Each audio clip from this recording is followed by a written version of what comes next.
Friends, स्वागत है आपका आपके अपने लीगल चैनल सोच पर प्रहार में। मैं हूं एडवोकेट सनी शर्मा और दोस्तों आज मैं बात करने वाला हूं सेक्शन 376 पर। दोस्तों सेक्शन 376 के विषय में जो सबसे महत्वपूर्ण बिंदु है, जो कि बार बार आता है, जिस पर बार बार डिसीजन भी आते हैं और अधिकतर मामले भी आजकल वैसे आ रहे हैं।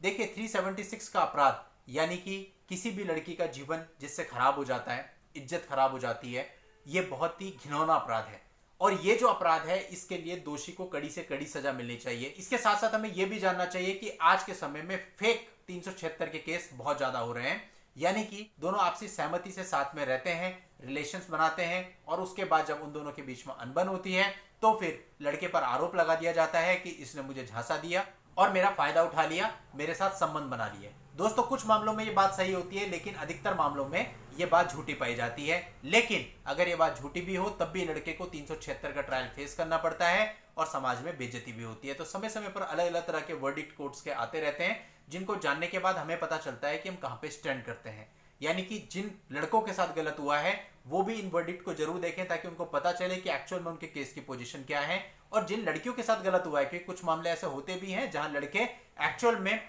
फेक प्रॉमिस करते हैं, लड़की का फायदा उठाते हैं, रिलेशन बनाते हैं और उसके बाद जब मन भर जाता है तो उनको छोड़ देते हैं। तो इसलिए ऐसी लड़कियों के लिए भी इस तरह के वीडियो बहुत इंपॉर्टेंट है। तो दोनों ही पक्षकारों को जो भी इस समस्या से पीड़ित हैं ये वीडियो राहत देने वाला है, क्योंकि इसमें मैं आपको इलाहाबाद हाईकोर्ट के एक महत्वपूर्ण निर्णय के बारे में बता रहा हूं जो कि अभी हाल ही में इलाहाबाद हाईकोर्ट ने दिया है।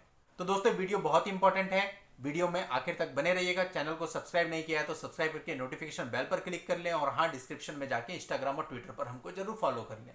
अब दोस्तों मैं आपको बता दूं इस केस के बारे में। इसमें 376 का मुकदमा लड़के के ऊपर दर्ज हुआ। लड़का अपने समनिंग ऑर्डर को क्वैश करने के लिए हाई कोर्ट में गया और साथ ही उसने एफआईआर को, चार्जशीट को और फर्दर प्रोसीडिंग्स को भी क्वैश करने के लिए प्रेयर करी और कहा कि यह मामला कंसेंसुअल सेक्स का है, यानी कि दोनों ने आपसी सहमति से रिलेशन बनाए हैं, इसलिए उस पर रेप का ट्रायल नहीं चलना चाहिए।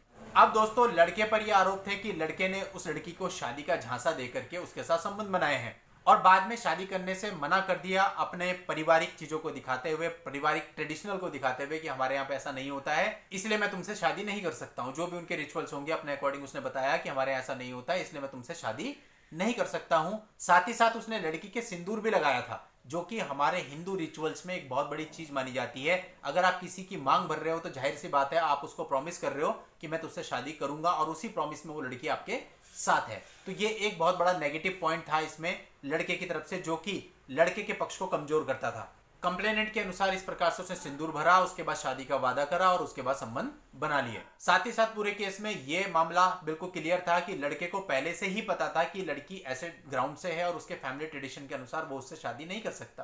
तो फिर क्यों उसने उसका सिंदूर भरा और क्यों उसने उसको वादा किया और क्यों उसने संबंध बनाए, यानी कि सारी चीजें लड़के के खिलाफ जा रही थी, जो कि केस में है।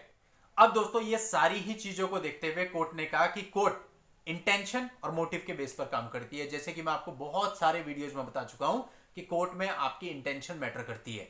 और यहां पर देखिए, मांग भर देना किसी की और उसके साथ रिलेशन बना लेना बिल्कुल साफ साबित करता है कि आपकी इंटेंशन ये थी कि आपने लड़की को कहा था कि आप उससे मैरिज करेंगे, उसको दिलासा दिया था, उसको सांत्वना दी थी, इसीलिए इन सब के तहत आपने उससे रिलेशन बनाया और उसने आपको रिलेशन बनाने दिए। लेकिन अब आप अपने फैमिली ट्रेडिशन का हवाला दे रहे हो और कह रहे हो कि मैं इससे शादी नहीं कर सकता, जबकि ये बात तो आपको पहले से ही पता थी कि आपके फैमिली ट्रेडिशन में ऐसा होता है। तो आप पहले से यानी जानते थे कि आप इस लड़की से शादी नहीं कर सकते, फिर भी आपने सब कुछ किया, सारे संबंध बना लिए और अब आप शादी के लिए मना कर रहे हो। तो ऐसे में कोर्ट ने कहा कि इसको क्वेश्चन करने का कोई भी मतलब नहीं बनता है, लड़के के ऊपर ट्रायल चलना चाहिए और कोर्ट ने इस क्वेश्चन की एप्लीकेशन को खारिज कर दिया। तो यानी कुल मिला के वो लड़कियां जिनके साथ वास्तव में गलत हुआ है, यानी जिनको लड़के फॉल्स प्रॉमिस करते हैं, फॉल्स प्रॉमिस करके अपनी बातों में लेते हैं और बातों में लेने के बाद उनके साथ संबंध बना लेते हैं और बाद में उनसे शादी से मना करके बाहर निकलने की कोशिश करते हैं, किसी दूसरी लड़की के साथ इन्वॉल्व हो जाते हैं, कहीं और शादी कर लेते हैं, तो ऐसी लड़कियों के लिए इस प्रकार के जजमेंट काफी रिलीफ भरे साबित हो सकते हैं। क्योंकि लड़की अगर किसी के साथ संबंध बना लेती है तो उसकी इज्जत भी गई और उसके परिवार की मान प्रतिष्ठा भी गई और सब कुछ खत्म हो जाता है। तो ऐसे में उन लड़कियों को ऐसे जजमेंट से रिलीफ मिल सकती है। साथ ही साथ मैं लड़कियों को भी संदेश देना चाहूंगा कि हम भारतवर्ष में रहते हैं और हमारे संस्कार इस प्रकार के नहीं है कि हम लोगों के साथ जाकर के शादी से पहले संबंध बनाएं।